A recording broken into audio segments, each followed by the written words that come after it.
opportunities are going to come to score.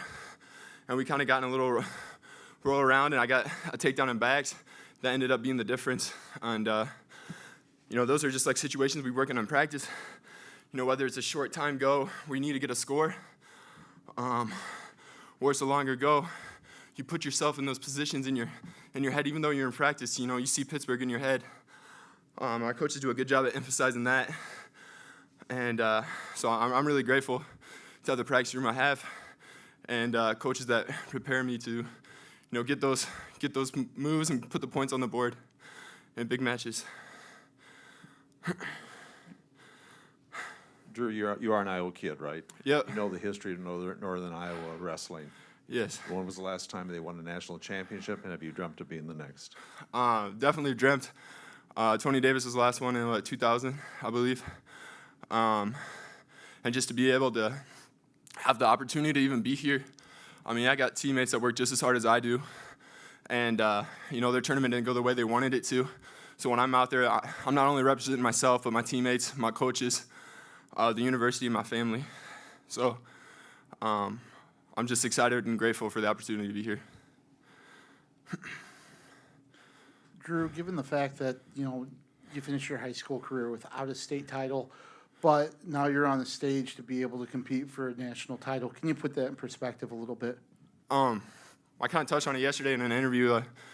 I was asked what it felt like last year not to All-American after All-American in the previous year.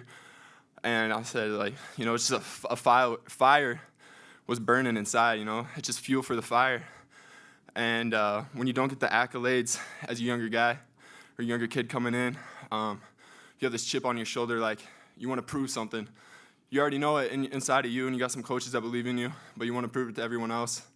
And maybe a little bit prove it to yourself, just to, let yourself know how high of a caliber of an athlete you are. So, just from day one, I had Coach Pugh believed in me, and he helped put that self-belief in me, and help build on it throughout my 5 years here. Anything else, guys? So, Drew, other side of the bracket, Max Dean just knocked off Miles Martin. You guys have had some battles, including last year's NCAA tournament. Yeah. Tell me what you're looking forward to with that match. It's always a good scrap. Max he's a strong guy. He might be one of the strongest guys I've wrestled as far as strength goes. And he's a scrapper. He's going to scrap for 7 minutes plus if he needs to. And so I'm going out guns blazing, what do I have to protect, right? I have this opportunity to represent my university, my teammates, my coaches, and I'm gonna run away with it. Last question for Drew.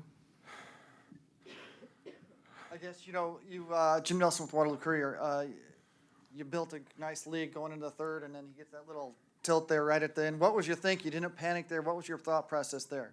Like I said earlier, we get put in situations in the practice room where you got to deal with that. Maybe you're down 2 points in that situation where I need to get out, go get a score to even win.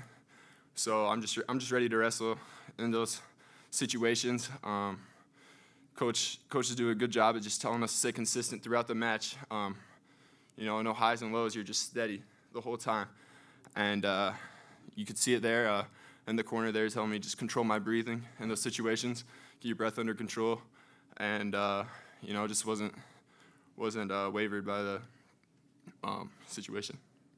All right, congrats, Drew. Thank you.